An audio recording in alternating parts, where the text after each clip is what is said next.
24 after 7. So yesterday in Federal Parliament, the government finally waved through a motion supporting the establishment of a Royal Commission into the disability sector. The government supported it, somewhat kicking and screaming over the line. Ministers have admitted last week to using tactics, including allowing for the longest ever question time to avoid dealing with the matter amid fears it was set to lose a second vote in the lower house. So the Morrison government has now supported the motion in principle and says that now the states will have to sign off because they previously ran disability care. That used to be a state-run thing.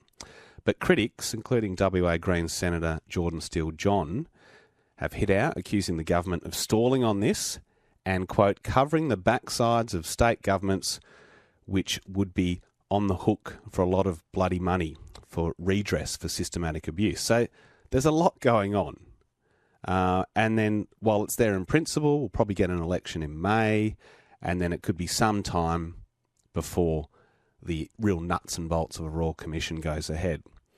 So while the politicians go back and forth and politic, I wonder, people who are actually living with disabilities, what do they make of all this? Now, Ben Aldridge has been a paraplegic for 12 years, and this happened after he broke his back after a fall. He's also an advocate for those living with disabilities and a public speaker, and he's on the line. Good morning.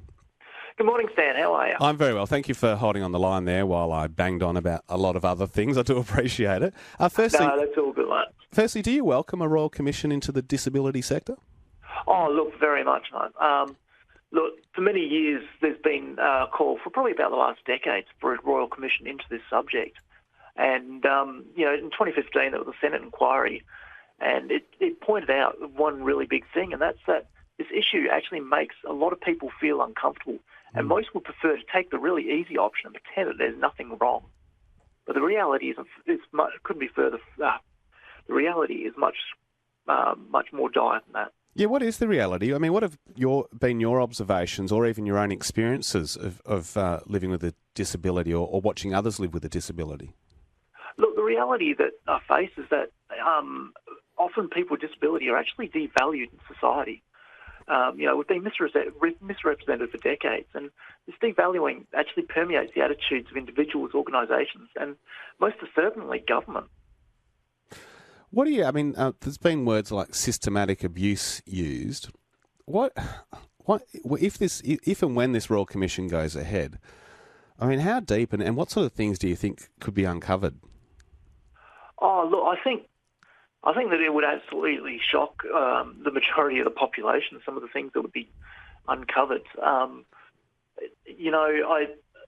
only heard stories from the surface and only experienced very minor things personally, but I hear of some of the systematic, especially amongst places that are supposed to be providing services for these people, that is absolutely shocking. I know one person in particular growing up in school who was repeatedly physically abused and called out in front of the class as being stupid.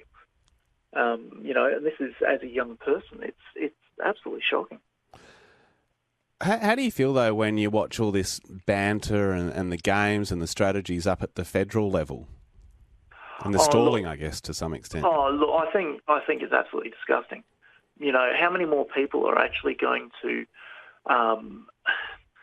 actually suffer within this time, whilst they're busy politicking? I mean, all this bluster and quite pointedly bullshit, basically, is just absolutely drawing this out and is going to make it even longer for it to happen. Because, as you said, we've got an election coming up, and I'm afraid this is going to become an election issue, which is then going to string out this Royal Commission that's not going to start for at least, probably another 12 months. How many more people are going to suffer in that time? Hey, Ben, I do appreciate you being available and your perspective. Thanks for your time.